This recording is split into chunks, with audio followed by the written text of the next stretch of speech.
오늘 말씀의 시작은 60절로 시작이 되는데 제자 중에 여럿이 듣고 말하되 이 말씀은 어렵도다 라고 되어 있습니다. 누가 들을 수 있느냐 한데, 그래서 오늘 사실 저희 애들도 데리고 와서 예배를 드리게 하려고 했는데 오늘 말씀 주제도 그렇고 시작도 이 말씀은 어렵도다로 시작해서 애들이 듣자마자 어렵도다 하고 기절할 것 같아가지고 왜 이렇게 어려운 말씀 하는데 나를 불렀냐. 그래서 오늘은 이 아이들한테 도저히 감당이 안 될 것 같아서 이제 다음 주에는 꼭 데리고 오는 걸로 하도록 하겠습니다. 좀 더 쉬운 말씀이 떨어지길 제가 기대하고, 근데 오늘 말씀은 이 말씀은 어렵도다로 시작되는 말씀이에요. 근데 이 말씀은 근데 그냥 난이도가 어려운 정도가 아니라 예수님께서 요한복음 6장에서 하신 말씀은 오병이어 사건 이후에 하신 말씀이거든요. 오병이어라고 하면 예수님 사역의 절정, 엄청난 무리가 예수님을 따르고 예수님의 인기가 가장 절정이었을 때거든요. 인기의 절정의 순간에 예수님께서는 그 인기에 부합하든지 사람들의 기대에 부응을 해서 더 치고 올라가실 수가 있는데 그 뜨거운 인기에 찬물을 끼얹은 사건이에요. 그래서 5천 명이다 2만 명이다 하는 그 수많은 사람들을 먹이고 나서 다 떨어져 나갈 정도로 찬물을 끼얹는 말씀을 길게 하셨어요. 아주 어려운 말씀인데 이 말씀은 단순히 난이도가 어려운 신학적 말씀이라기보다 유대인들이 받아들이기 어려운 말씀, 난감한 말씀, 수용하기 어려운 말씀이었어요. 이 말씀을 듣고도 주님을 따를 수 있을까 했을 때 정말 따르기가 어려운 그런 말씀을 하셨죠. 그렇다고 하면 이 예수님의 말씀이 특별히 어떤 부분이 어려웠는지, 어떤 부분이 이들이 소화하기가 어려웠는지를 저희가 한번 살펴볼 필요가 있는데 42절 말씀을 보면 이르되 이는 요셉의 아들 예수가 아니냐, 그 부모를 우리가 아는데 자기가 지금 어찌하여 하늘에서 내려왔다 하느냐. 예수님이 자기 스스로를 생명의 떡이라고 하시는데 하늘에서 내려온 떡이라고 말씀하신 거예요. 하늘로부터 왔다. 그런데 예수님의 출생, 어디서부터 온 사람인지 그 갈릴리 사람들은 다 알아요. 그런데 예수님이 하늘로부터 내려왔다고 하시는 거예요. 그 얘기는 예수님의 신성을 주장하시는 거예요. 나는 하나님으로부터 온, 하늘로부터 온 하나님이다. 나중에 더 가서는 나는 하나님을 아버지라고 부르고 그분의 아들이다. 더 나아가서는 나와 아버지는 하나다라고까지 얘기하세요. 그래서 예수님 나에게 오면 줄이지 않게 될 거야, 배부르게 될 거야, 해갈하게 될 거야, 이런 말씀은 유대인들이 가지고 있는 메시아 사상 안에서 얼마든지 수용하고 납득이 돼요. 메시아가 그런 왕이라고 생각을 하니까. 근데 그 메시아가 인간이 아니라 신성을 지녔다, 하늘로부터 왔다, 심지어 하나님이다라고 하는 말씀은 이들이 정말로 소화하기가 어려운 말씀이에요. 우리는 너무 쉽게 소화하지만, 왜냐하면 여러분 아시다시피 이 당시의 사람들은 성경이 뭐밖에 없어요? 구약 성경밖에 없죠. 구약 성경을 읽는 거죠. 구약 성경에서 제일 중요한 것, 우리 하나님은 유일하신 하나님이시니 하나님 외에 다른 신은 없다. 하나님 외에 다른 신 섬기지도 말고 그 신들은 대부분 다른 신이 아니라 다 우상이고 인간이 만들어낸 거다. 그러니 참된 신은 오직 하나님 한 분밖에 없다라고 하는 수천 년 동안 이스라엘 백성이 자기 정체성으로 갖고 있는, 우리와 이방인이 다른 유일한 것이 하나 있다면 우리는 유일신 하나님을 섬긴다 이거예요. 유일신 하나님을 섬기는 이스라엘 백성 앞에서 예수님이 나와 하나님이 하나고 내가 하나님의 아들이고 그래서 나도 하나님이다 라고 그런 거예요. 이건 도저히 이해가 안 되고, 이스라엘 사람들한테 제일 무서운 죄가 신성 모독죄거든요. 돌에 맞아 죽어야 돼요. 신성 모독죄는 신성 모독죄에 해당한다고 생각하는 거예요. 내가 만일 예수님을 따른다면 이건 이 신성 모독죄에 동참하는 것이 되는 것이죠. 그렇기 때문에 하늘로부터 내려온 떡이다, 내가 하나님의 아들이다. 이런 말이 이들에게는 너무너무 걸림이 되고 거북함이 되고 오병이어 사건을 봤지만 예수를 따를 수 없는 이유가 되는 것이죠. 여러분, 사실 이게 굉장히 기적인데요. 이렇게 유일신 사상으로 철저한 유대교 안에서 기독교가 파생해 나왔다는 게 이게 굉장히 기적 같은 일입니다. 오직 한 분 하나님만을 섬기는 유대교 안에서 온 유대와 사마리아와 땅끝, 예루살렘과 온 유대와 사마리아와 땅끝까지 이르러 내 증리되라고 하셨잖아요. 그런데 예수님을 주님이시고 하나님이시다, 나의 주님이시고 나의 하나님이시다라는 이 고백은 예루살렘과 온 유대 안에서 끝났어야 돼요. 왜냐하면 거기서 소멸했어야 돼요. 유대교 안에서 유일신 하나님을 섬기는데 예수님을 하나님의 아들이라고, 예수님도 하나님이라고, 우리가 하나님을 섬길 때 예수님도 동일하게 섬겨야 한다고, 하나님처럼 예배해야 한다고, 말도 안 되지. 그런 사람들 다 잡아다가 사형, 이렇게 해서 예루살렘과 온 유대 안에서 끝났어야 되는데, 이 진리가, 예수님도 하나님이라고 하는 이 진리가 예루살렘과 온 유대를 뚫고 사마리아와 땅끝까지 이르러 전파된 것, 이것은 너무너무 기적 같은 일이에요.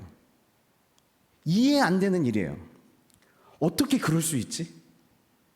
어떻게 예수님도 하나님이라고 인정하고 섬길 수 있지? 그러기 위해서 예수님이 행했던 이적도 있었고, 예수님의 부활 사건도 있었고, 성령의 강림하심도 있었고, 그리고 초대교회가 드렸던 예배 가운데 예수님의 영이 임하여서 예수를 주로 고백하는 일들이 있었고, 수많은 순교자들의 죽음이 있었고, 도대체 얘네들은 왜 예수님을 하나님이라고 그러냐? 그래서 여러분, 사도행전 읽어보시면요, 다 괜찮은데 예수님만 전하지 마, 그리고 예수님을 하나님 아들이라고 하지 마, 이거를 계속 얘기해요. 그런데도 그걸 뚫고 하는 거예요. 나는 진리를 전하지 않을 수 없다. 그래서 이 마귀의 역사와 세상은 계속 예수님이 하나님이시다라고 하는 것들을 신학적으로도 계속 공격해서, 그래, 예수님은 참 하나님이시고 참 인간이신데 참 하나님이기만 하시고 인간은 아니야. 이걸 영주주의라고 그래요. 예수님의 신성만 강조하는 거. 반대로 예수님은 하나님이 아니야. 창조된 존재고 피조물이시고 인간이고, 그리고 예수님은 하나님이 아니야, 인간이야 라고 해서 예수님의 인성만 강조하는 걸 아리우스주의라고 이렇게 해요. 아리우스주의라고. 애들이 잘만 하죠. 그러니까 아리우스주의. 그래요. 네, 그래요. 이런 것들이 막 싸우고 신학적으로 논쟁이 막 있었어요. 그러다가 이게 예수님이 진짜 하나님의 아들이십니다라고, 성부와 동일한 본질을 갖고 계신 하나님이십니다라고 딱 도장 찍힌 게 니케아 회의 325년이에요. 무슨 뜻이냐면 예수님이 하나님이시라는 이 진리가 딱 도장 찍히는데 300년이 걸렸다는 거예요. 300년이 걸렸어요. 300년 동안 수 없는 사람이 죽었어요. 300년 동안 이 믿음을 그리스도인들이 끝까지 간직했어요. 유대교 안에서, 열방 가운데, 그 수많은 신들 가운데서 예수님이 하나님이시다. 왜냐하면 예수님이 하나님이셔야만 영생이 우리에게 주어지고, 예수님이 하나님이셔야만 그 예수님이 누군지에 대한 바른 토대 위에서만 우리가 영생을 얻고 교회가 되고, 하나님, 그 예수님을 믿음으로 하나님 나라에 들어가기 때문에 그래요. 다른 어떠한 진리도 그럴 수도 있고 아닐 수도 있어. 가봐야 알지 뭐. 그렇게 타협할 수 있거나 잘 모르는 것은 모른다라고 하는 게 정직한 거예요. 근데 한 가지만큼은 주님이 확실하게 주셨어요. 오병이어 사건으로 사람들이 다 떠나더라도, 당장 이들이 소화 못하더라도 예수님은 자기에 대한 자기 증언, 이것만큼 포기할 수 없다. 내가 하나님이다. 너희는 나를 하나님으로 믿어야 한다. 하나님으로 믿어야만 구원받는다. 하나님으로 믿어야만 그 위에 교회가 쓴다. 하나님으로 믿어야만 영생할 수 있다. 나는 하나님의 아들이고 내가 하나님이다 라고 하는 예수님의 신성에 대한 주장, 이거는 타협할 수가 없는 거예요. 그것이 첫 번째였어요. 그래서 예수님께서 그 말씀을 하세요. 그리고 나서 예수님이 두 번째 이 사람들이 걸림돌이 되는 건 뭐냐면 51절 52절인데 나는 하늘에서 내려온 살아있는 떡이니 사람이 이 떡을 먹으면 영생하리라. 내가 줄 떡은 곧 세상의 생명을 위한 내 살이니라 하시니라. 그러므로 유대인들이 서로 다투 이르되 이 사람이 어찌 능히 자기 살을 우리에게 주어 먹게 하겠느냐. 두 번째는 예수님이 하늘에서 내려온 떡인데 하늘에서부터 내려오신 분인데 자기를 떡이라고 그러세요. 그리고 이 떡을 먹어야 산대요. 근데 이 떡을 먹는다는 건 자기 살을 먹는 거래요. 복잡하고 어려워요. 왜 살을 먹으라 그러지? 왜 예수를 먹으라 그러지? 그래야 왜 영생이 있다 그러지? 왜 우리는 예수님을 먹어야 영생을 하지? 그 너무너무 소화하기 어려워요. 저도 말씀 준비하면서도 또 머리가 복잡해지더라고요. 이걸 어떻게 설명해 드려야 되지? 어떻게 쉽게 설명해 드려야 이해가 되실까? 예. 여러분 아시다시피 영생의 열매는요. 생명의 떡 이전에 영생의 열매가 어디 있었어요? 에덴 동산에 있었죠. 에덴 동산에 그걸 먹으면 영생하는 영생의 열매가 생명나무에서 열렸죠. 보시면 여호와 하나님이 이르시되 보라 이 사람이 선악을 아는 일에 우리 중 하나와 같이 되었으니 선악의 주체가 됐다는 거예요. 이제 내가 선악을 판단하겠다는 거예요. 인간이. 그가 그의 손을 들어 생명나무 열매도 따먹고 영생할까 하노라 하시고 여호와 하나님이 에덴 동산에서 그를 내보내어 그의 근원된 땅을 갈게 하시니라. 왜 에덴 동산에서 내보냈대요? 제일 중요한 이유 생명나무 못 먹게 하려고 해요. 그리고 나서 24절에 이같이 하나님이 그 사람을 쫓아내시고 나서 그리고도 더 철저히 방비하시려고 에덴 동산 동쪽에 그룹들과 제일 센 천사예요. 제일 무서운 천사. 그룹들과 두루 도는 불칼을 두어 생명나무의 길을 지키게 하시니라. 무슨 뜻이냐? 이제 인간 에덴 동산에서 쫓겨난 죄인은 생명나무에 있는 과실을 먹을 길이 완전히 막혔다는 거예요. 이건 보통 클로즈가 아니에요. 불가능하다. 인간 쪽에서 생명나무 열매는 먹는 건 이제 불가능하다는 거예요. 여기에 종교의 비극이 있는 거예요. 우리 모든 종교들은 인간 쪽에서 생명나무로 가는 길을 찾아 자기의 열심과 노력과 경건과 선행 체계로 생명나무를 먹으려고 길을 만들면 우리는 먹을 수 있다라고 생각해요. 근데 하나님이 태초부터 딱 막아놨어요. 어떤 종교 행위도 어떤 인간적 노력으로도 에덴으로 넘어와서 생명나무로 돌아가 생명나무 가시를 스스로의 힘으로 먹을 수 있다 없다? 없다 이거예요. 못 먹어요. 죄인들은 아무도 못 먹어요. 태어날 때부터 죄인으로 태어난 인간들은 아무도 못 먹어요. 간디도 못 먹고 부처도 못 먹어요. 아무리 훌륭한 스님들도 못 먹어요. 길이 막혔어요. 인간 힘으로는 못 먹어요. 방법은 이걸 먹을 수 있는 방법이 뭐가 있을까요? 생명의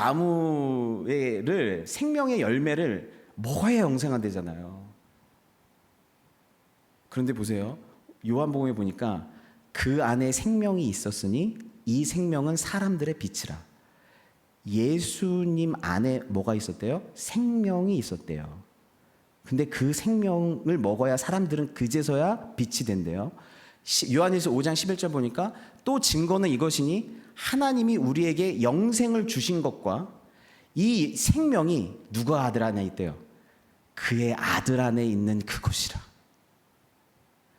영생이라고 하는 그 생명이 누구 안에 있대요? 아들 안에 있대요. 예수님 안에만 있대요. 그러면 방법은 하나밖에 없어요. 예수님을 먹는 수밖에 없어요. 예수님 안에 있는 생명이 우리 거가 되는 수밖에 없어요. 생명나무 길은 막혔으니까. 근데 생명이신 그분, 그 예수님 안에 있는 생명을 우리한테 어떻게 먹어요? 그 안에 있는데 예수님이 쪼개지셔야 되는 거예요. 그 안에 있는 생명을 주시기 위해서 예수님이 인간이 되어 주셔야 되는 거예요. 여러분 이건 마치 어떤 거냐면 생명나무의 길이 막혔고 생명 열매가 우리는 먹을 수가 없는데, 예수님이 생명의 떡으로 이 땅에 왔다는 건 생명나무의 열매가 이 땅으로 내려와서 우리한테 먹을 수 있게 이렇게 주어졌다는 거예요. 그러니까 예수님은 생명나무의 길을 여실 뿐만 아니라 생명나무의 열매 자체가 되셔서 우리한테 믿는 자에게 그 열매를 먹일 수 있는 길을 여셨다는 거예요. 그런데 이 생명나무 열매는 내 살을 먹어야 된다고 그러죠. 내 살이라고 하는 게 육체 그 자체거든요.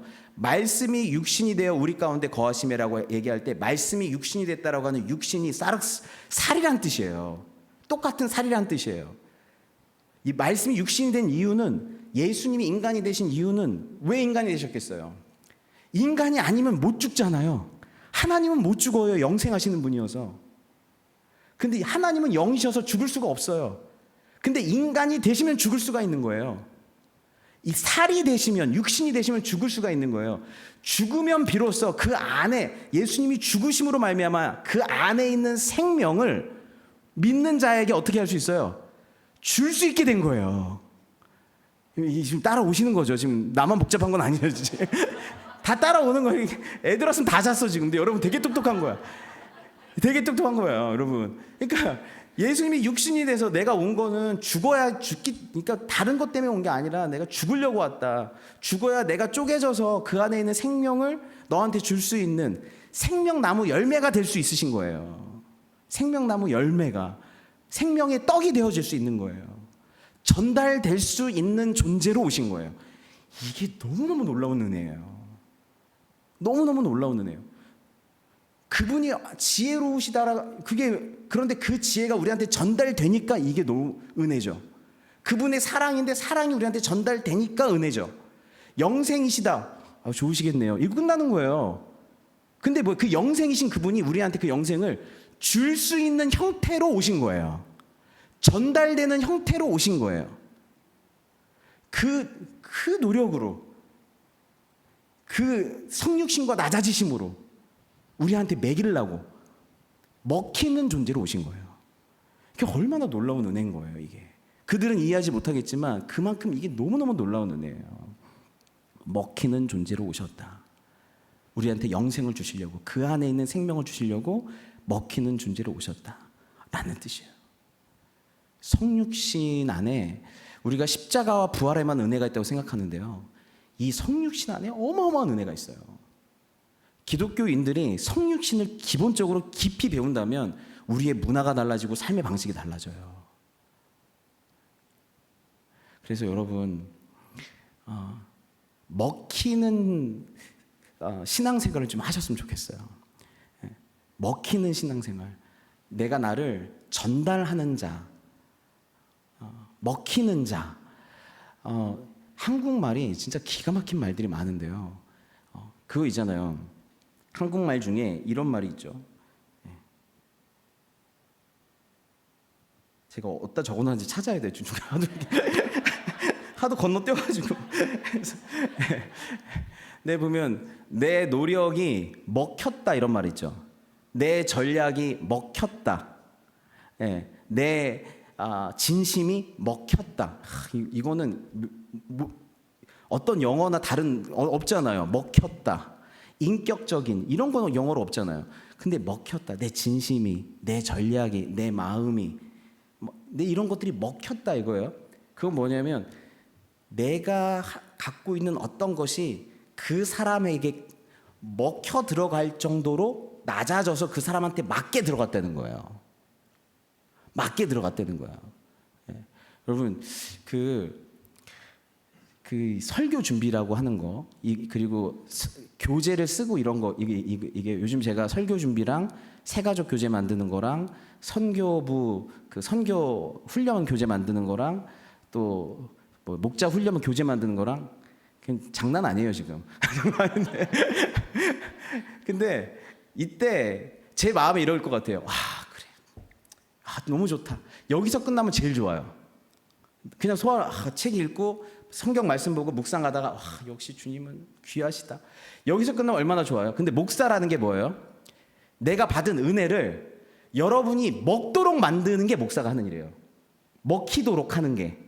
그러면 그거를 말씀을 갖고 우리 성도님들이 30대부터 80대까지 다 이해하려면 어떻게 말씀을 전해야 되지? 그러면 이제 뭘 빼고 뭘 다듬고 뭘 강조하고 어떤 표현을 쓰고 어떤 비유를 하고, 이 말씀이 육신이 되는 과정이거든요. 교제도 마찬가지고 이 진리를 어떻게 이 사람들한테 먹히게 할까. 그게 무슨 과정이냐면 성육신적 과정이에요. 이게 힘든 거예요. 이게 힘든 거예요. 실력이 뭐 좋고 이런 거가 중요한 게 아니라 그게 먹히도록 만드는 성육신적 과정이 힘든 거예요. 여러분 안에 사랑이 있죠. 사랑이 있는데 그걸 그냥 그 사람이 알아주면 얼마나 좋겠어요. 그래서 사랑이 뭘 말로 해. 그냥 아는 거지. 마음만 갖고 있으면 되지. 근데 그게 그렇지 않아요. 여러분이 갖고 있는 사랑이 먹히도록 해야 돼요. 먹히도록 그 사람한테 전달되도록 해야 돼요. 먹히도록 하려면 어떻게 해야 돼요? 그 사랑을 그 사람에 맞게 표현해 줄 수 있어야 돼요. 우리 지난 저희 그 목장 모임 때 사랑의 5가지 언어 배우셨죠? 그게 뭐예요? 어떤 사람은 이 사랑을 언어로 표현해 줘야 돼요. 고맙다, 너뿐이다, 덕분이다, 너 진짜 짱이다. 특별히 남자들은 그런 거 되게 좋아합니다. 교만해질까봐 안 해주는 여성분들이 많은데 나는 끝까지 개발 안 할 거야. 이것만큼은 내가 성육신을 안 할 거야. 아니에요. 여러분의 사랑을 그 사람의 언어로도 전달해 줘야 되고, 어떨 때는 음식으로도 전달을 해줘야 되고, 어떨 때로는 말없는 봉사로도 전달해 줘야 되고, 어떨 때는 그 힘든 순간에 옆에 우직하게 서 있는 것으로 전달해 줘야 되고, 어떨 때는 카카오톡의 그 문자, 여러분 그것도 여러분 훈련이 필요하더라고요. 보니까 어떤 이모콘티를 넣을까, 어떤 하트를 몇 개를 넣을까, 여기서 웃음을 넣을까, 그게 다 성육신적 과정이에요. 내 마음을 그 사람한테 전달하려고 하는 성육신적 과정이에요. 주님께서 내 사랑을 알아라 하고 끝난 게 아니에요. 성경 말씀 딱 주고 난 널 사랑한다 이렇게 끝난 게 아니에요. 예수님을 보내셔서 일생을 살게 하시고 십자가에서 죽으시고 예수를 믿는 자에게 영생을 주심으로 인해서 하나님이 그 모든 것으로 우리를 향한 자기의 사랑을 확증하셨느니라. 전달하신 거예요. 전달하신 거예요. 그 과정이 힘들고 귀찮고 그냥 알아줬으면 좋겠고 그렇겠지만, 여러분 그건 그럴 수가 없어요. 성육신적인 이 삶이라고 하는 것은 전달되는 형태로, 그리고 여러분 안에 있는 예수님, 진리, 은혜가 전달돼야 돼요. 그들의 수준에 맞게. 여러분이 아무리 신령해도 그들의 수준에 맞게 주님의 성령이 전달될 수 있도록, 여러분이 아무리 기도를 많이 하더라도 그들에게 여러분의 영성이 전달될 수 있도록, 여러분이 성경을 아무리 많이 읽어도 그들이 알아먹을 수 있도록 예수님을 전달하고 여러분 안에 있는 사랑을 전달할 수 있는 저와 여러분 다 됐으면 좋겠습니다. 그런 성육신적 과정이 필요해요. 마지막으로 내 살을 먹고 내 피를 마시는 자는 내 안에 거하고 나도 그의 안에 거하나니, 이게 또 어려운 말이었어요. 왜냐하면 예수님을 제자로 따르는 사람들은 예수님을 앞에 놓고 따르고 싶었어요. 그런데 지금 예수님이 어떻게 하냐면 나를 먹은 자는 영생할 뿐만 아니라 내가 그 안에 산다는 거예요. 내가 너희 안에 거한다는 거예요. 이게 되게 어려운 말이거든요. 나를 먹고 나와 연합한 자는 이제 내가 네 안에, 네가 내 안에 산다. 그런데 너도 네 정체성이 없어지는 무슨 이중인격자가 되거나 아니면 조현병 환자처럼 신들리는 거 있죠. 귀신 들림의 특징이 어떤 거예요? 귀신이 그 사람의 인격을 완전히 사로잡죠. 그래서 그 사람이 없어지잖아요. 그 사람이 없어지잖아요. 귀신 들림이 그런 거거든요. 근데 주님이 내 안에 거하신다는 건 귀신 들림과 무슨 차이가 있을까요? 주님이 내 안에 거하신다는 건 내가 그분께 사로잡히지만 내가 없어지질 않아요. 내가 있는 상태에서 그분이 내 안에 거하세요. 이걸 인격적 상호 내주라고 그래요. 인격적으로 상호 내주하는 거예요. 내가 있는데 그분이 계세요. 그분이 계신데 또 내가 있어요. 내가 네 안에, 네가 내 안에 해요. 그래서 나는 나다운데 예수님의 형상이 나타나요. 여러분은 여러분다운데 주님의 형상이 나타나요. 주님이 사셔서. 근데 그 당시에 제자들이 생각할 때 예수님을 따른다고 하는 것은 뭐냐면 그분이 내 안에 거하셔서 내가 그분의 충만함으로 사는 것이 아니라 그분을 앞에다 놓고 따르는 거라고 생각했어요. 그래서 그때부터 그의 제자 중에서 많은 사람이 떠나가고 다시 그와 함께 다니지 아니하더라. 예수께서 12제자에게 이르시되 너희도 가려느냐라고 말씀하셨어요. 그분이 내 안에 거한다고? 나는 그냥 앞에 놓고 존경하면서 따라가고 내 삶의 어떤 부분으로서 따라가고 싶은데 그분과 내가 함께 산다고? 여러분, 기독교는 이런 거예요. 기독교의 진리의 아주 핵심의 부분이 뭐냐면 예수 그리스도와의 연합이에요. 그래서 여러분들은 주님을 앞에 놓고 따라가는 게 아니에요. 주님이 여러분 안에서 사시는 거예요. 여러분의 스승을 앞에 놓고 따라가는 걸 종교라고 하거나 도덕이라고 하거나 윤리라고 할 수 있어요. 하지만 기독교는 종교나 윤리가 아니에요. 그분이 내 안에서 사시는 거예요. 그분이 내 안에서 사셔서 그분이 나를 통해 말하고 그분이 나를 통해 행하고 그분이 나를 통해 선택하는 거예요. 그분과 완전히 연합하는 그 길은 내가 그분께 사로잡혀 그분과 온전한 사랑을 온전히 누리고 나눌 때 온전한 하나됨을 더 누리면서 내 안에 그리스도의 형상이 나와요. 사귐의 정도, 주님이 내 안에 사셔서 그분과 내가 함께 사는 삶의 질, 사귐의 정도만큼 그분의 사랑이 나타나요. 그래서 내 살은 참된 양식이요 내 피는 참된 음료로다 그러세요. 내가 네 안에 거하면 너는 나로 말미암아 기쁘고 나로 말미암아 만족하게 된다. 내 안에서 행복하게 된다. 그리스도인들은 내 안에 거하시는 예수님으로 말미암아 행복과 기쁨을 느껴요. 그러면 예수님은 안 느낄까요? 예수님도 느껴요. 내가 너로 인하여 기쁨을 이기지 못하는 거예요. 이 사랑을 받아 빛나고 기뻐하고 즐거워할 때 예수님으로 말미암아 행복할 때 예수님도 기쁜 거예요. 상호 기쁨이 있어요. 상호 교류가 있고 상호 교제가 있어요. 내가 네 안에 네가 내 안에 거해서 서로 안에 기쁨과 사랑이 충만한 상태. 이런 관계의 상태는 온 피조물의 역사적 모든 온 우주에서 딱 한 분과의 관계에서만 이 현상이 나타나요. 그건 하나님과 예수님 사이에 삼위일체 하나님 사이의 관계에서만 이 일이 일어나요. 열왕기성에 보면 여기 그래서 보시면 살아계신 아버지께서 나를 보내심에 내가 아버지로 말미암아 사는 것 같이 나를 먹는 그 사람도 나로 말미암아 살리라.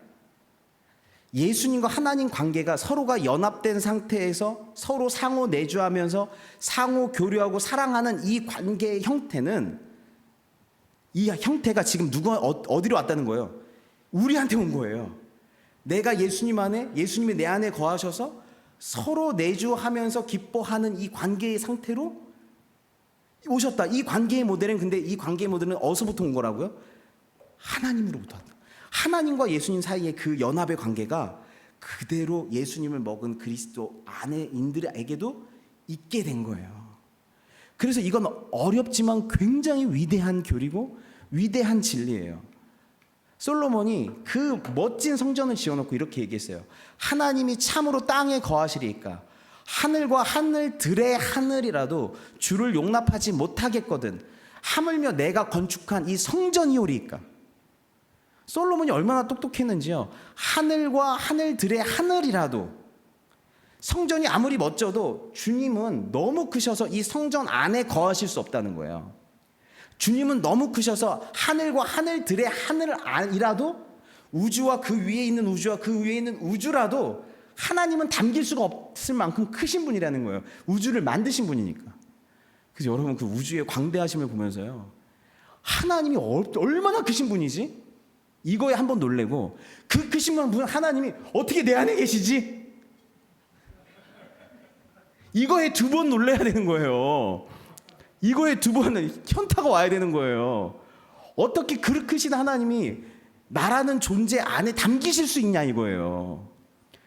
담길 수가 없는 존재인데 뭐 때문에 예수님과 연합한 바람에, 예수님의 살을 먹는 바람에, 예수의 영생이 내 안에 들어온 바람에 하늘의 하나님이 내 안에 거하시는 성전이 되어버렸다. 너희가. 이거는 너무너무 위대한 진리인 것이죠. 너무너무 위대한 진리예요. 여러분이 그런 사람들입니다. 여러분, 교회가 이렇게 위대한 거예요. 네. 그래서 뭐 누가 뭐라고 해도 우리 얼마나 큰 자부심이 있어요. 니네 이런 진리 있어?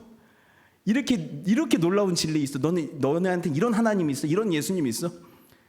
어떤 종교도 없어요. 네. 게임이 안 돼요. 게임이 안 돼. 그러면서 이 말씀에 맨 마지막에 시몬 베드로가 대답하되 주여 영생의 말씀이 주께 있사오니 우리가 누구에게로 가오리까? 우리가 주는 하나님의 거룩하신 자인 줄 믿고 알았삼나이다. 그랬더니 예수께서 대답하시되 내가 너희 12를 택하지 아니하였느냐? 그러나 너희 중에 한 사람은 마귀니라 하시니 이 말씀은 가롯 시몬의 아들 유다를 가리키심이라. 그는 12 중에 하나로 예수를 팔자로라. 끝에 가롯 유다 말씀으로 끝나요. 왜 그럴까요? 지금 예수님께서 위대한 연합의 진리를 얘기를 했어요. 이 연합의 진리를 얘기했을 때 난 하늘에서 내려온 떡이다. 내 살을 먹어야 된다. 그래야 영생한다. 이제 내 안에 거해야 된다. 이제 연합의 삶을 살아야 된다. 이 얘기를 할 때 다 용납 못하고 다 나가 떨어졌어요. 근데 딱 한 명이 안 나가 떨어졌어요. 그 사람이 누구예요? 가룟 유다예요. 가룟 유다는 끝까지 붙어 있었어요. 여러분, 그런 말씀 많이 있죠. 신앙생활은 붙어있기 싸움이다. 그러니 끝까지 잘 붙어 있어라. 이런 말 하잖아요. 근데 여러분, 신앙생활은 붙어있기 싸움이 아니에요. 연합의 싸움이에요. 연합하지 않고 끝까지 가짜인데 진짜인 척하면서 붙어 있을 수 있어요. 요한복음에서 가룟 유다는 예수님보다 돈을 더 사랑했던 자라고 표현이 돼 있어요. 근데 그는 돈을 더 사랑했지만 자기 스스로도 속았어요. 왜냐하면 나는 이 순간에도 예수님을 따라다녔고 마지막 순간까지 예수님을 따라다녔던 사람이었기 때문에 자기는 잘 붙어 있었기 때문에 자기는 제자라고 생각했어요. 하지만 붙어 있는 자와 연합한 자는 결국에는 갈려요. 붙어 있는 자는 결국에는 어떻게 해요? 떨어져요. 시험이 오면, 유혹이 오면, 환란이 오면 뭐가 이렇게 잘 붙어 있어요. 근데 아주 세게 흔들면 붙어 있는 자는 떨어져요. 하지만 연합한 자는 떨어질 수 없어요. 아무리 흔들어도 연합되어 있기 때문에 떨어질 수가 없어요. 근데 내가 예수님을 붙어 있기만 해요. 그냥 따라다니기만 해요. 그러면 어떻게 해요? 시험이 오는 순간 이게 떨어져 버릴 수밖에 없어요. 그래서 주님, 제가 연합된 자인지 연합되지 않은 자인지 어떻게 할까? 그건요, 여러분들이 너무너무 많은 시험이 있고 어려움이 있고 환란이 있는데도 예수님이 주인이시고 내 삶의 구원자시고 그리고 내 안에 거하셔서 여러분 안에서 예수님과 계속 교제하고 있다면 그게 울부짖음이든 그게 기쁨의 교제든 믿음의 교제든 뭔지 모르겠지만 희한하네. 이 정도면 나가 떨어져야 되는데, 이 정도면 내가 실족해야 되는데, 이 정도면 내가 예수님 부인하고 교회를 떠나야 되는데, 그럼에도 불구하고 여러분이 계속 예수님 안에 거하시면서 주님과 교제하고 있다면 그것이 연합의 증거인 줄 믿습니다. 예. 그래서 저희가 마지막에 너희들은 끝까지 나와 연합한 자가 돼야 된다. 붙어 있는 자가 아니라 그냥 따라다니는 자가 아니라 내가 네 안에, 네가 내 안에 있어. 우리 서로 아름다운 교제와 사귐을 나누는 가운데서 어떤 어려움이 있어도 예수의 열매를 맺어야 되는 줄 믿습니다. 예, 그렇게 별로 안 어려웠죠? 어려운 말씀. 여러분, 이 말씀 가지고 오늘 주님 앞에 좀 뜨겁게 기도했으면 좋겠습니다. 네, 같이 기도하겠습니다.